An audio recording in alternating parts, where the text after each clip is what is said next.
I'd like to welcome the Chief Medical Officer of Medically Home, Pippa Schulman, to the stage for this talk. But I love this topic and this woman so much that one session just wasn't enough. She'll be staying in on the stage right after this for the next panel. Thanks.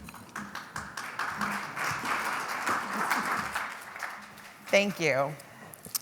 So my story does not begin in this lovely room. I hope none of your stories begins in a ballroom at the Venetian, actually. I'm 8 years old, and I'm sitting on a gurney in a hospital emergency department. And my arm is about to be set. Now, I'm not crying. I'm looking around at this place. The lights, the beeping noises. There was an actual light box with an X-ray on it. People were moving all around, checking in on me, doing all kinds of wondrous things, kind of dancing almost with each other. And I'm not crying. I cried earlier when the 6th grade boy pushed me off the top of the slide, but I'm not crying now. I am absolutely dazzled by what I see. And I think to myself, in my little 8-year-old brain, I think I'd really like to spend a lot of time here. And it was at that moment that I decided I wanted to become a doctor. It was also at that moment that I realized medicine is this interesting blend of the good and the terrible, of the comfort and pain and kindness and technology and people. And I tried to carry that forward in my career. In medical training, I was always the first one to try the new thing. I carried my Palm Pilot very carefully in my white coat, taking notes on it. It was terrible, by the way, although I do kind of miss it and I have it in my drawer. I always wanted to try the newest thing. And so when I was offered the opportunity to take part in a new pilot with my primary care patients, using voice recognition to try to monitor patients for depression and isolation, I jumped at the chance. And I knew exactly which patient I was going to try this on. So the next day, one of my favorite and most complicated patients came in, and I extolled the virtues of this technology. We were going to help her avoid the hospital. Now, let me paint a picture of who this woman was. She was in her mid to late 60s. She'd been institutionalized for a large part of her life because of severe mental illness. She had multiple chronic conditions, including congestive heart failure, COPD, hypertension. She came to our emergency department almost every single day. She trick-or-treated in the emergency department. She sang Christmas carols. And here I was, the young doctor who thought I have a great idea. So she was convinced. It was installed in her apartment. And a week later, she was back in my office, very angry at me. You see, the first day the algorithm called her, and she was a little suspicious. And then the second day the algorithm called her, she ripped the phone out of the wall and threw it out the window. Now, in retrospect, you could have seen for the naive doctor that this would have been a bit of a failure, but I had forgotten in my zeal to try the new thing, to respond to this need to monitor her, I had forgotten the key point, which was the patient. I had forgotten what kind of problem I was trying to solve. So fast forward. I become a family physician and then a geriatrician, hospice and palliative care. I take over care of the Department of Geriatrics and Palliative Care, and I have the incredible opportunity to move into an innovation role at the new Innovation Center at Atrius Health, where we are really focused on how can we provide the best possible care for our patients using the newest technology and the most amazing care model redesign.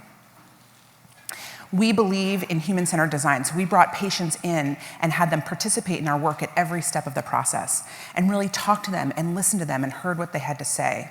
And the number one thing our patients talked about was hospitalization. That they wanted to avoid the hospital, that they wanted to stay in their homes independent before, during, and after their illness. That was their safety net. And so for the last 3 years, I have been making that dream a reality. We have built a virtual hospital that allows us to bring the most high-tech, complex hospital care to someone's living room. We can infuse medications, we can do x-rays, we can place central lines, again, in their homes.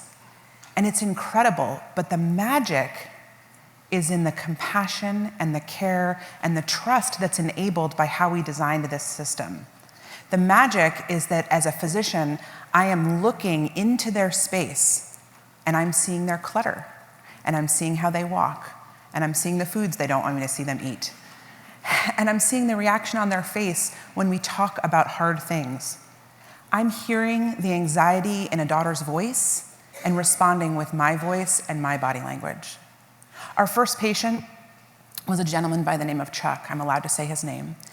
And we treated him for, he had, pneumonia, urinary retention, and hypertension, a whole bunch of issues, and we treated his medical problems. But during his episode of care, we learned that he was being financially exploited and in a living situation that he couldn't escape and had been estranged from his family. And so over the course of his care, we brought him back to health, but we also enabled a new connection with his family and got him closer to them and got him in a new living situation. And I wish I could take credit for that, but I can't. This was the combination of the most incredible technology, but the most incredible humans making this person feel like they were safe and cared for and not alone. And that's the power. This whole show is filled with the most wondrous technology. You can go downstairs and play for hours with some of these great toys, and we're hoping to incorporate some of them into our program. However, very little of them have been shown to reduce the real problem, which is in the physician burnout, in clinicians burning out, nurses burning out. Atul Gawande wrote this incredible piece in the New Yorker not too long ago where he described this idea of the tar pit that was engulfing all of us, that we spend our days in front of this computer focused on the constraints in doing our jobs rather than in actually doing our jobs. And my belief, truly, is that by using these technologies, by creating systems where the technology actually vanishes, where it takes a backseat to that empathy and that human connection, that's what will get us out of the tar pit. Artificial intelligence should make us more intelligent. We should use it cooperatively with physicians. It should not make the encounter feel artificial, which in so many ways it does. It should look like the patients that I've recently cared for. One in particular I want to tell you about is a gentleman who was diagnosed with pancreatic cancer. And we take care of these patients for 4 months while they're having their very intensive chemotherapy.